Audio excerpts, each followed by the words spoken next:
গাজার কিছু অংশে ইসরায়েলকে স্বল্প মেয়াদে অবস্থানের সুযোগ করে দেবে ডোনাল্ড ট্রাম্পের শান্তি পরিকল্পনা। ফলে ট্রাম্পের প্রস্তাবে হামাস সম্মতি জানানোর পরও ইসরায়েলি আগ্রাসন পুরোপুরি বন্ধ হবে কিনা তা নিয়ে শঙ্কায় আছেন বিশেষজ্ঞরা।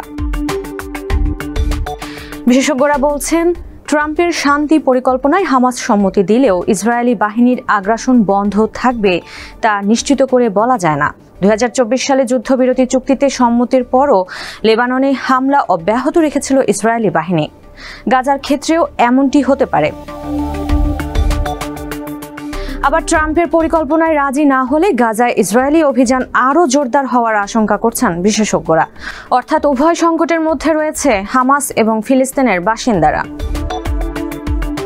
এমন পরিস্থিতিতে প্রশ্ন উঠছে, তাহলে গাজায় ইসরায়েলি আগ্রাসন বন্ধের প্রক্রিয়া কি? যুক্তরাষ্ট্র কি ইসরায়েলি বাহিনীকে গাজা থেকে সরাতে পারবে?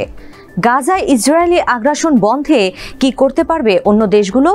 জাতিসংঘ কি কোনো কার্যকর উদ্যোগ নিতে পারে? এমন কিছু প্রশ্ন নিয়ে বিশেষজ্ঞদের সঙ্গে কথা বলেছে কাতার ভিত্তিক সংবাদ মাধ্যম আল জাজিরা।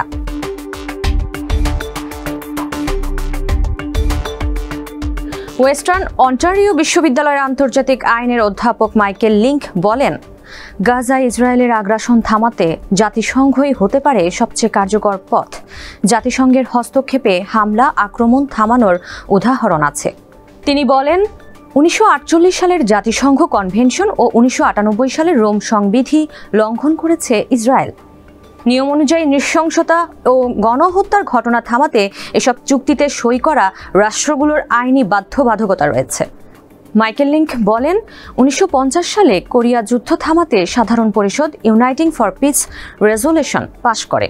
এর আগে নিরাপত্তা পরিষদ উদ্যোগ নিলেও সোভিয়েত ইউনিয়নের ভেটোর কারণে তা পণ্ড হয়। তবে ইউনাইটিং ফর পিস রেজলিউশন সাধারণ পরিষদের শক্তিশালী সমর্থন পাওয়ার পর কোরিয়ার সংঘাত বন্ধে জাতিসংঘের হস্তক্ষেপ আইনি পথ খোলে।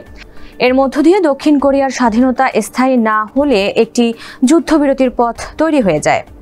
তিনি আরও বলেন, গাজায় সামরিক বাহিনী পাঠানোর সুযোগ রয়েছে জাতিসংঘের। সেখানে মানবিক ত্রাণ সহায়তার কার্যক্রম চালাতে পারবে জাতিসংঘের বাহিনী।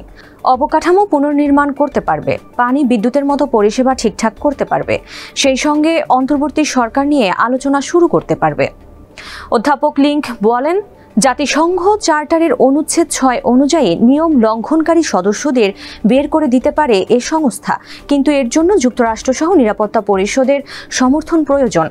1970 সালে দক্ষিণ আফ্রিকাকে জাতিসংঘ থেকে বের করে দেওয়ার বারবার চেষ্টা করা হয়, কিন্তু নিরাপত্তা পরিষদের সদস্য যুক্তরাষ্ট্র, ফ্রান্স ও যুক্তরাজ্য ভেটো দিলে তা সম্ভব হয়নি।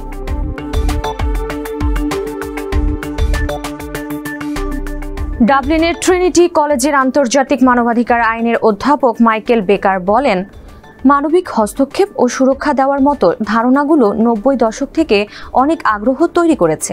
তবে জাতিসংঘ নিরাপত্তা পরিষদের অনুমোদনে বৈধভাবে শক্তি প্রয়োগ ও আত্মরক্ষার বৈধ দাবির মতো মূল দৃষ্টিভঙ্গি এখনও রয়েছে। তিনি বলেন, 1948 সালে গণহত্যা কনভেনশন অনুযায়ী সবাইকে গণহত্যা প্রতিরোধ করতে হবে। ইসরায়েলের বিরুদ্ধে আত্মরক্ষার অভিযানে যোগ দিতে তৃতীয় রাষ্ট্রগুলোকে আমন্ত্রণ জানানোর মাধ্যমে সার্বভৌমত্বের চর্চা করতে পারে সব দেশই। অধ্যাপক বেকার বলেন, 1990 সালে ইস্টার্ন কঙ্গোতে আমন্ত্রণ জানানো হয়েছিল উগান্ডাকে। তবে এটি তখন DR কঙ্গো ও উগান্ডার মধ্যে বিতর্ক তৈরি করে, কারণ DR কঙ্গো তার সিদ্ধান্ত তুলে নিলেও উগান্ডার সেনারা ইস্টার্ন কঙ্গো থেকে সরে যাচ্ছিল না। তিনি আরও বলেন, মার্কিন নেতৃত্বাধীন জোট ইরাকের সম্মতিতে অভিযান চালাচ্ছিল, কিন্তু সিরিয়ার ক্ষেত্রে একই জিনিস ঘটেনি। সিরিয়ায় ISIL এর বিরুদ্ধে অভিযানের আইনি ভিত্তি নিয়ে অনেক বেশি অস্পষ্টতা ছিল।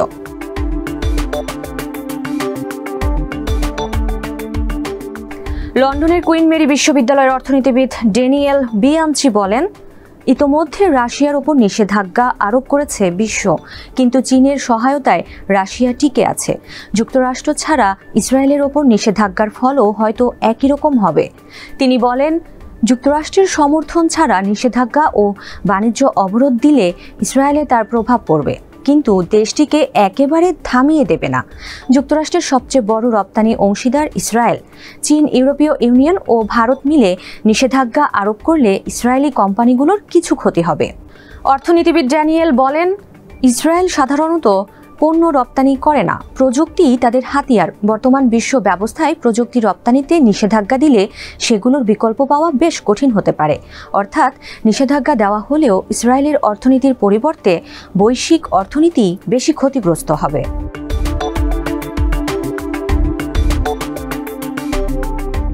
সাউদার্ন ক্যালিফোর্নিয়া বিশ্ববিদ্যালয়ের অধ্যাপক ও ইতিহাসবিদ নিক কাল বলেন, সাংস্কৃতিক ও ক্রীড়া অঙ্গন বর্জন সংস্কৃতি দেশের জনমত পরিবর্তন ও জনমত গঠনে কাজ করে। সাংস্কৃতিক বয়কটের মানে একটি দেশ ও তার নাগরিকদের বার্তা দেওয়া যে তাদের আচরণ এতটাই সীমা লঙ্ঘন করেছে যে তাদের সঙ্গে আর সম্পর্ক রাখা চলে না।